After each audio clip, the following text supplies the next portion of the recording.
तो व्यूअर्स की डिमांड पर मैं एक स्पेशल वीडियो लेकर आया हूं जो होगी इंडिया के एक्सटर्नल सेक्टर के बारे में, जिसमें हम भारत के एक्सटर्नल सेक्टर के फंडामेंटल्स को समझने के साथ साथ पिछले 1-1.5 साल का करंट अफेयर भी देखेंगे। और इसके अलावा इस वीडियो के एंड में मैं आपको कुछ MCQ टाइप क्वेश्चंस दूंगा जो पिछले कुछ सालों में UPSC और स्टेट PCS के एग्जाम्स में पूछे गए हैं।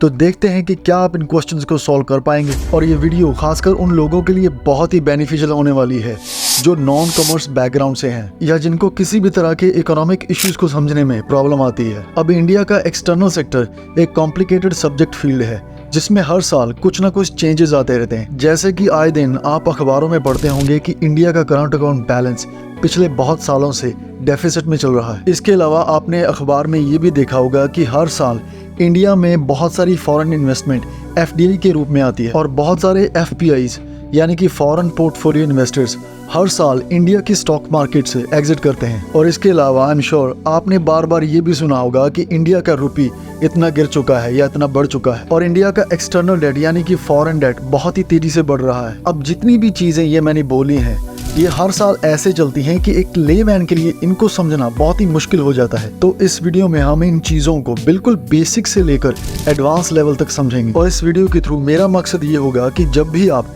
इन चीजों को कहीं पर देखें या सुने तो कम से कम आपको एक बेसिक आइडिया तो जरूर हो इन चीजों के बारे में। Now with this out of the way let's get started. तो सबसे पहले हम बिल्कुल बेसिक से स्टार्ट करेंगे। तो आखिर एक देश का करंट अकाउंट बैलेंस क्या होता है और जब ये बैलेंस नेगेटिव में यानी कि डेफिसिट में होता है तो उस देश की इकोनॉमी के सामने कितना बड़ा चैलेंज खड़ा होता है। और FDI क्या होती है और ये FPI से कैसे अलग होती है और FDI का रोल एक देश की इकोनॉमिक ग्रोथ के लिए कितना इंपॉर्टेंट होता है। और इसके अलावा इंडियन इकोनॉमी के लिए इंडिया का जो बाहरी कर्जा है यानी कि एक्सटर्नल डेट वो कितना बड़ा संकट है। अब इन चीजों को बिल्कुल अच्छी तरह से और डिटेल में समझने के लिए आपको एक अकाउंट के बारे में पता होना चाहिए जिसको बैलेंस ऑफ पेमेंट्स कहते हैं। और बैलेंस ऑफ पेमेंट एक देश के उन सभी ट्रांजैक्शंस का रिकॉर्ड होता है जो वो देश बाहरी दुनिया से फॉरेन करेंसी में करता है। अब इसमें बेसिकली 2 तरह की ट्रांजैक्शंस होती हैं।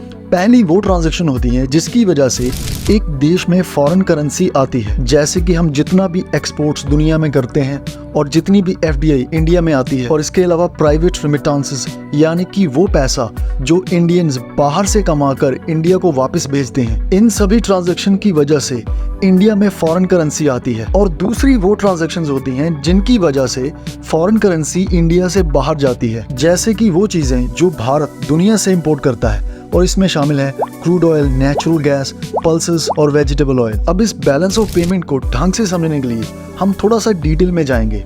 और जब हम इसकी डिटेल में जाते हैं तो हमें ये पता चलता है कि बैलेंस ऑफ पेमेंट में मेनली 2 तरह के अकाउंट्स होते हैं, करंट अकाउंट और कैपिटल अकाउंट। तो पहले हम करंट अकाउंट को समझेंगे और बाद में कैपिटल अकाउंट को। अब करंट अकाउंट को आगे 2 कैटेगरीज में बांटा गया है, ट्रेड अकाउंट और इनविजिबल अकाउंट। अब ट्रेड अकाउंट जिसको ट्रेड बैलेंस भी कहते हैं, इसमें सिर्फ गुड्स का इंपोर्ट और एक्सपोर्ट ही रिकॉर्ड किया जाता है। तो इसका मतलब है कि ट्रेड बैलेंस में सर्विस इंपोर्ट एक्सपोर्ट को शामिल नहीं किया जाता। अब इंडिया के केस में ट्रेड बैलेंस यानी कि चीजों के इंपोर्ट और एक्सपोर्ट का बैलेंस ज्यादातर केसेस में नेगेटिव यानी कि डेफिसिट में रहा है। और जिसका मेन कारण है कि इंडिया में क्रूड ऑयल और नेचुरल गैस जैसी चीजों की प्रोडक्शन इतनी नहीं है, जिनकी वजह से हमें इन सब चीजों को बाहर से इंपोर्ट करना पड़ता है। और दूसरी तरफ हम दुनिया को चीजों का एक्सपोर्ट्स कम कर पाते हैं, जिसकी वजह से हमारा ट्रेड बैलेंस डेफिसिट में रहता है। और करंट अकाउंट में जो दूसरी कैटेगरी है वो है इनविजिबल अकाउंट, जिसको बैलेंस ऑफ इनविजिबल्स भी आप कह सकते हैं। अब इनविजिबल अकाउंट के अंदर जो ट्रांजैक्शंस आती हैं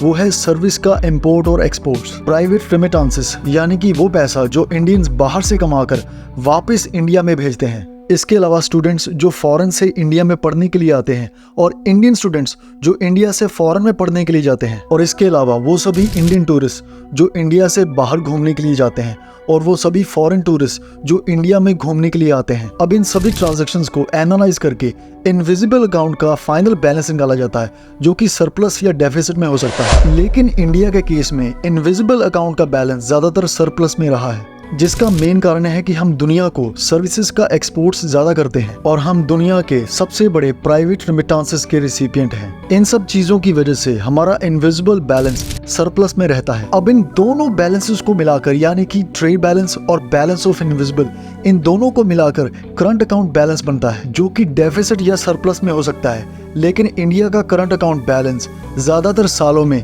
डेफिसिट में रहता है, जिसका मेन कारण है हमारा मैसिव ट्रेड डेफिसिट, जो कि दुनिया से ज्यादातर चीजों को इंपोर्ट करने की वजह से होता है। अब अगर हम इंडिया का करंट अकाउंट बैलेंस पिछले कुछ सालों में देखें तो 2021 और 22 को छोड़कर इंडिया का करंट अकाउंट बैलेंस डेफिसिट में था। इनफैक्ट पिछले 17 सालों में ये पहली बार हुआ था कि इंडिया के करंट अकाउंट बैलेंस ने 2021 और 22 में सरप्लस रजिस्टर किया। अब इससे पहले कि हम बैलेंस ऑफ पेमेंट के दूसरे अकाउंट यानी कि कैपिटल अकाउंट को जाने, हम ये जान लेते हैं कि एक देश के करंट अकाउंट बैलेंस का लगातार डेफिसिट में होना उस देश की इकोनॉमी के लिए कितना बड़ा आर्थिक संकट खड़ा कर सकता है। अब जब एक देश का करंट अकाउंट डेफिसिट में होता है तो इसका सीधा सीधा ये मतलब होता है कि वो देश दुनिया से इंपोर्ट ज़्यादा करता है और दुनिया को एक्सपोर्ट्स कम करता है, और जिसका मतलब ये भी है कि उस देश से फॉरेन करेंसी का आउटफ्लो ज़्यादा है। अब करंट अकाउंट का डेफिसिट में होना कोई नई बात नहीं है, क्योंकि दुनिया में कुछ कंट्रीज को छोड़कर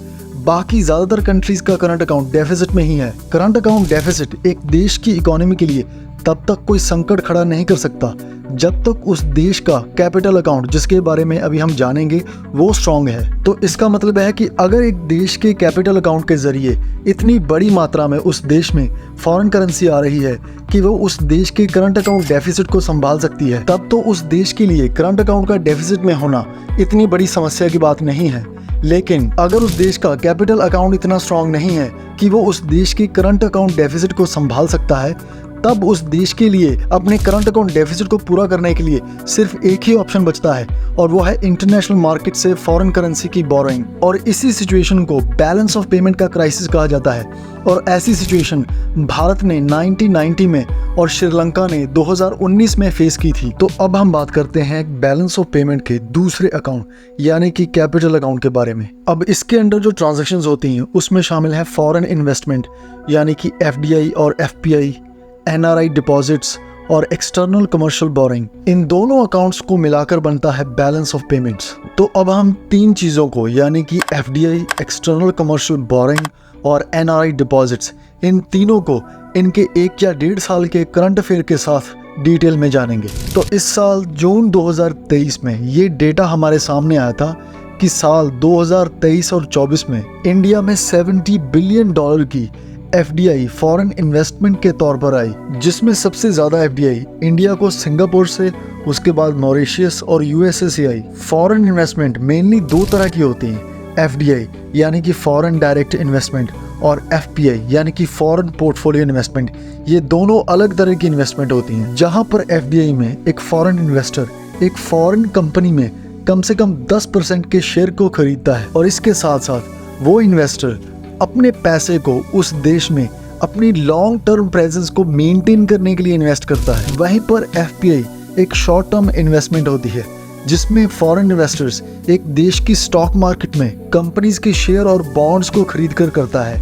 ये इन्वेस्टमेंट सिर्फ पैसा कमाने के लिए की जाती है, और FPI में एक फॉरेन इन्वेस्टर का कभी भी ये इरादा नहीं होता कि वो अपनी प्रेजेंस को उस देश में लॉन्ग टर्म तक रखे। तो इसीलिए जो भी पैसा एक देश की इकोनॉमी में FPI के थ्रू आता है, उसको एक लॉन्ग टर्म इन्वेस्टमेंट के तौर पर नहीं देखा जाता, क्योंकि अगर उस देश की इकोनॉमी में थोड़ी सी सिचुएशन गड़बड़ हुई तो ये FPIs इमीडिएटली अपने पैसे को पुल आउट कर लेंगे। तो ये फर्क होता है FDI और FPIs में। अब हम देखेंगे कि इंडियन गवर्नमेंट कौन कौन से सेक्टर्स में FDI को अलाउ करता है। तो अगर हम इंश्योरेंस सेक्टर की बात करें, 2021 में सेंट्रल गवर्नमेंट ने इस सेक्टर में FDI के लिमिट को बढ़ाकर 74% तक कर दिया था, और डिफेंस सेक्टर में भी 100% तक FDI अलाउड है, जिसमें 74% ऑटोमेटिक रूट के अंदर और उससे ज़्यादा गवर्नमेंट अप्रूवल के साथ अलाउ है। इसके अलावा प्राइवेट बैंकिंग में 74%, कोल माइनिंग में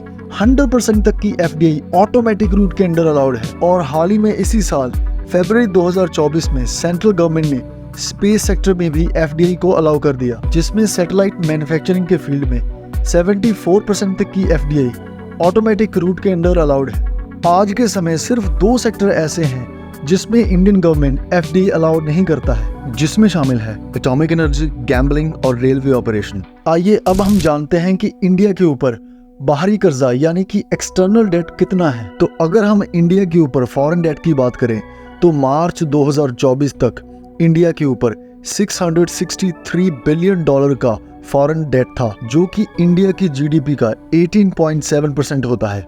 पर इस टोटल डेट में से गवर्नमेंट का डेट सिर्फ 22% था, यानी कि इंडिया का 78% फॉरेन डेट प्राइवेट सेक्टर की वजह से। अगर हम करेंसी वाइज देखें कि इंडिया के फॉरेन डेट में वो ऐसी कौन सी फॉरेन करेंसी है जिसका डेट सबसे ज़्यादा है, तो हमें ये पता चलता है कि इंडिया का 53% डेट यूएस डॉलर्स में है। अगर हम ये देखें कि इंडिया में वो कौन सा सेक्टर है जो फॉरेन से सबसे ज़्यादा कर्जा उठाता है, तो हमें ये पता चलता है कि इंडिया में जो सबसे ज़्यादा फॉरेन डेट है वो एक्सटर्नल कमर्शियल बोरिंग की वजह से है। एक्सटर्नल कमर्शियल बोरिंग ये वो कर्जा होता है जो इंडिया की कंपनीज बाहर से उठाती हैं, और फॉरेन से कर्जा उठाने के लिए इंडियन कंपनीज मेनली 2 रूट्स का इस्तेमाल करती हैं। पहले रूट में वो अपने शेयर्स को एडीआर और जीडीआर के थ्रू फॉरेन इन्वेस्टर्स को बेचती हैं। एडीआर और जीडीआर यानी कि अमेरिकन डिपॉजिटरी रिसीट और ग्लोबल डिपॉजिटरी रिसीट, ये वो रिसीट्स होती हैं जिनका इस्तेमाल इंडियन कंपनीज अपने शेयर्स को फॉरेन कैपिटल मार्केट्स में बेचने के लिए करती हैं। 2023 तक इंडियन कंपनीज